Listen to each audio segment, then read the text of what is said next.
voilà un sportif qui nous parle de ce qui s'est passé par exemple hier à Paris-Bercy, sur les terrains de foot, mais qui pratique également. On essaye. Qu'on retrouvera samedi matin, qui fait des choses incroyables. La voile samedi matin.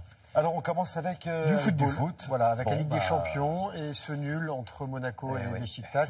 Et Monaco qui voit les huitièmes de finale s'éloigner. Je vous propose de regarder les buts hier soir avec cette soirée à Istanbul qui avait pourtant bien commencé pour les Monégasques. Ronny Lopez ouvre le score avant la pause. Les demi-finalistes de la précédente édition encaissent ensuite un but au retour des vestiaires, penalty de Tosun. Monaco va livrer une belle prestation mais n'arrive pas à prendre l'avantage. Un partout score final. Les champions de France sont 4e et derniers de leur groupe avec 2 défaites et 2 nuls. Dans 20 jours, ils affronteront Leipzig, les Allemands, contre qui ils avaient fait un nul, un partout lors de la première journée. Une période délicate pour Zinedine Zidane et ses joueurs du Real après une défaite en championnat dimanche. Les Madrilènes ont perdu hier chez les Anglais de Tottenham.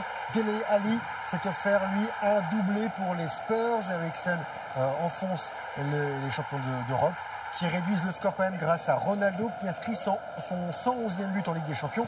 Tottenham s'impose 3-1 et se qualifie pour les huitièmes de finale. Autre qualifié pour la suite de la compétition, c'est Manchester City, vainqueur 4-2 à Naples. But des Citizens signé Otamendi, Stones, Agüero et Sterling. Voilà pour le football.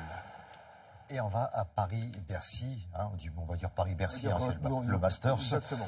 Les Français se débrouillent pas mal. Oui, alors il y avait un duel franco-français hier et Tsonga qui est tombé d'entrée. Voilà, je vous propose de commencer par ce match-là. Regardez, ce duel franco-français, c'était donc entre Jo-Wilfried Tsonga et Julien Beneteau. La hiérarchie n'a pas été respectée. Tsonga est 15e mondial, numéro 1 français. Il a donc été battu par son compatriote 83e et invité par les organisateurs.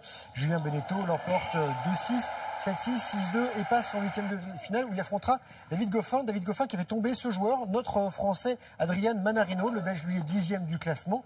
Et donc Manarino qui s'est incliné pour la 4e fois en 4 confrontations contre son adversaire du jour. Le score 6-2, 2-6. 6-3.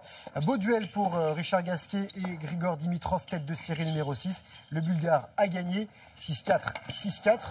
Et une autre élimination tricolore, celle de Jérémy Chardy qui a souffert face à l'Espagnol Roberto Bautista Agut, 23e mondial.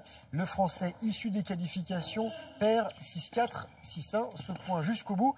Vous voulez une victoire française? Voilà, pas de problème pour Lucas Pouille que vous allez voir à l'image avec la casquette à l'envers. Il se hisse en huitième de finale après s'être débarrassé de l'Espagnol Feliciano Lopez.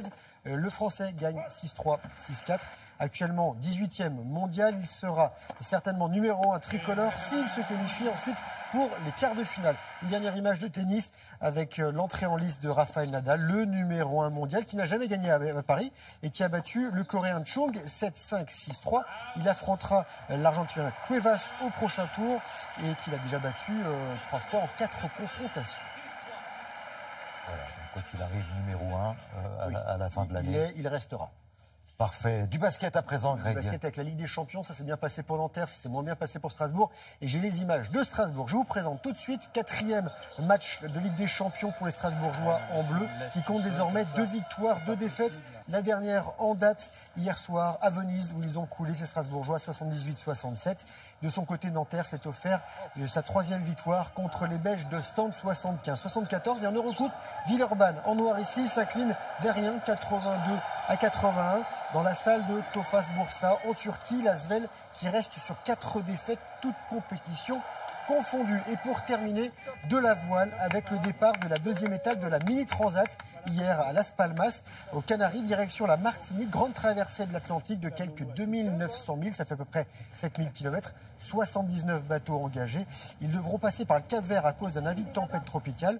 La première étape entre La Rochelle et les Canaries avait été remportée par Jan Lipinski, qui est actuellement leader. Et rappelons, la particularité de ces bateaux, c'est qu'ils sont tout petits. Ils font 6,50 m, des petites coques de noix. Voilà. Merci beaucoup, Greg.